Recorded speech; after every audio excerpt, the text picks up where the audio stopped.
યોગી, ભોગી અને રોગી આ ત્રણ શબ્દો કદાચ તમે સાંભળ્યા હશે, પણ શું તમે ક્યારે વિચાર્યું છે કે આ ફક્ત શબ્દો નથી, પણ જીવન જીવવાની ત્રણ અલગ અલગ રીતો છે?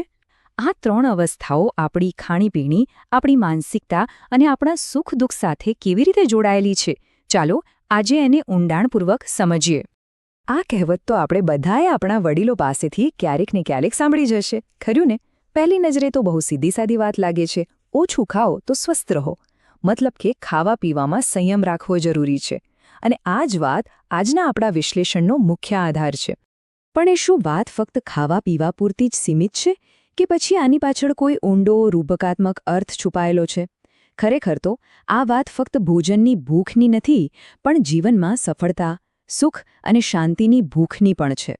તો ચાલો આ ત્રણેય અવસ્થાઓને એક પછી એક સમજીએ.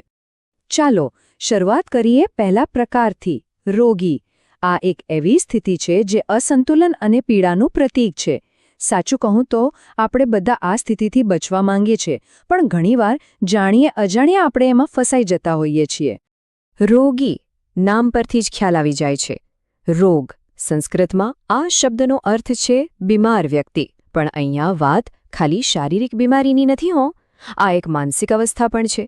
એવી સ્થિતિ જેમાં વ્યક્તિ પોતાની ઈચ્છાઓ અને આવેગોનું ગુલામ બની જાય છે, જેના કારણે એનું મન અને શરીર બંનેમાં અશાંતિ રહે છે.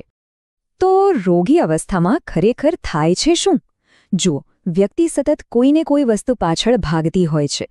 એ પછી સ્વાદિષ્ટ ભોજન હોય કે પછી કોઈ દુનિયાવી લક્ષ્ય, એવું માની લે છે કે આ શરીર જ હું છું. અને શરીર સાથેની આ જબરદસ્ત આસક્તિ એને સતત તણાવમાં રાખે છે.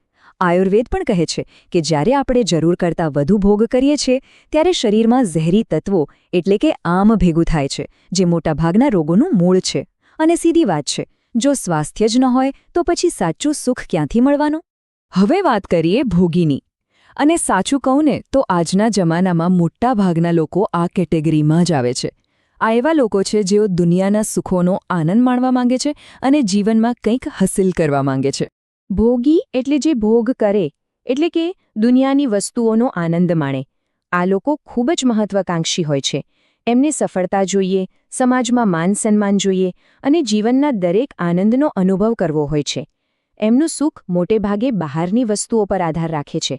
આમાં કંઈ ખોટું પણ નથી, પણ યોગિક દૃષ્ટિકોણથી જોઈએ તો આ જીવનનું અંતિમ લક્ષ્ય નથી. અને અહીંયા એક મજાની વાત છે. ભોગીના પણ બે પ્રકાર જોવા મળે છે. એક એવા ભોગી જે હંમેશા પરિણામ પાછળ ભાગે છે. એમનું સુખ હંમેશા ભવિષ્યમાં હોય છે. એક લક્ષ્ય પૂરું થાય એટલે તરત બીજું. અને બીજી તરફ કેટલાક ગ્રંથોમાં ભોગીને એવા વ્યક્તિ તરીકે પણ દર્શાવાયા છે જે જીવનની દરેક ક્ષણનો સ્વાદ માણે છે, જે ભોજનનો સાચો આનંદ લે છે. એટલે કે ભોગી એટલે માત્ર વધુ પડતો ભોગ કરનારા જ નહીં, પણ સંતુલિત રીતે આનંદ માણનાર પણ હોઈ શકે છે. અને હવે આપણે આવીએ છીએ એ અવસ્થા પર જે ખરેખર એક આદર્શ છે, એક એવી સ્થિતિ જ્યાં પહોંચવાની દરેક વ્યક્તિએ ઈચ્છા રાખવી જોઈએ, યોગી. આ આંતરિક શાંતિ અને સાચી જાગૃતિની અવસ્થા છે. તો યોગી કોણ છે? યોગી એ છે જેણે એ વાત સમજી લીધી છે કે સાચો આનંદ બહારની દુનિયામાં નથી, એ તો આપણી અંદર જ છે. એ પોતાની ઇન્દ્રિયો પર કાબૂ મેળવી લે છે. એ માત્ર શરીરને ટકાવી રાખવા માટે ખાય છે, પોતાની લાલસાઓને પોતાના પર સવાર થવા દેતો નથી. એને સુખી થવા માટે કોઈ બહારની વસ્તુની જરૂર નથી. ભગવદ્ ગીતામાં આનું એક ખૂબ જ સુંદર ઉદાહરણ આપ્યું છે. ગીતા કહે છે કે જેમ કાચબો કોઈ ખતરો જુએ તો તરત જ પોતાના બધા અંગોને પોતાની ઢાલની અંદર ખેંચી લે છે, બસ એ જ રીતે એક યોગી જ્યારે ઈચ્છે ત્યારે પોતાની ઇન્દ્રિયોને બહારની દુનિયામાંથી પાછી વાળી શકે છે.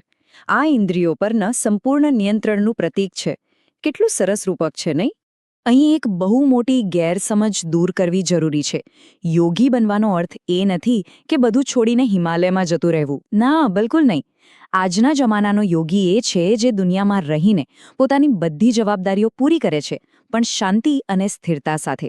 એ શરીરને ભોગનું સાધન નહીં, પણ આધ્યાત્મિક વિકાસ માટેનું એક પવિત્ર વાહન માને છે.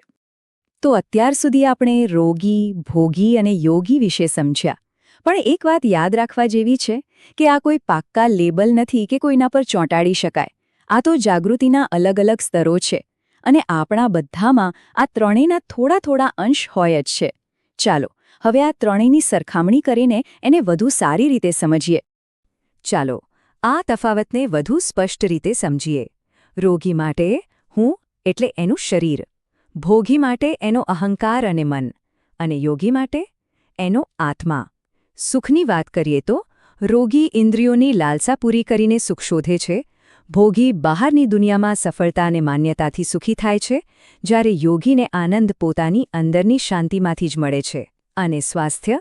રોગી માટે સ્વાસ્થ્ય એક સતત સંઘર્ષ છે, ભોગી માટે આનંદ માણવાનું એક સાધન છે, જ્યારે યોગી માટે તે એક સહજ, કુદરતી અવસ્થા છે. તો સવાલ એ છે કે આ રોગીથી યોગી સુધીની સફર કેવી રીતે કરવી? શું એ શક્ય છે? હા, બિલકુલ છે. એના માટે 3 મુખ્ય પગલાં છે. પહેલું, જાગૃત બનો. પોતાની લાલસાઓ અને આવેગોને ઓળખો, એને જજ કર્યા વગર બસ જુઓ. બીજું, સંયમ કેળવો. ભગવાન કૃષ્ણ અને ગૌતમ બુદ્ધ બંનેએ મધ્યમ માર્ગ પર ભાર મૂક્યો છે. ન તો બહુ વધારે ભોગ, ન તો બહુ વધારે ત્યાગ. સંતુલન જરૂરી છે. અને ત્રીજું અને સૌથી અગત્યનું, અંદરની શાંતિ શોધવાનો પ્રયત્ન કરો. એવો આનંદ શોધો જે બહારની દુનિયાના ઉતાર-ચઢાવ પર આધારિત ન હોય. અંતે ચાલો આપણે સૌ આપણી જાતને એક સવાલ પૂછીએ. આપણે જે કંઈ પણ ખાઈ રહ્યા છીએ, પછી એ ભોજન હોય, વિચારો હોય કે પછી કોઈ અનુભવ, એ ખરેખર કોને પોષી રહ્યું છે? શું એ આપણા શરીરની ક્ષણિક લાલસાઓને પોષણ આપી રહ્યું છે? શું એ આપણા અહંકારની સફળતાની ભૂખને શાંત કરી રહ્યું છે? કે પછી એ આપણા આત્માની શાંતિની તરસ છીપાવી રહ્યું છે? આનો જવાબ બીજે ક્યાંય નહીં પણ આપણી અંદર જ છુપાયેલો છે.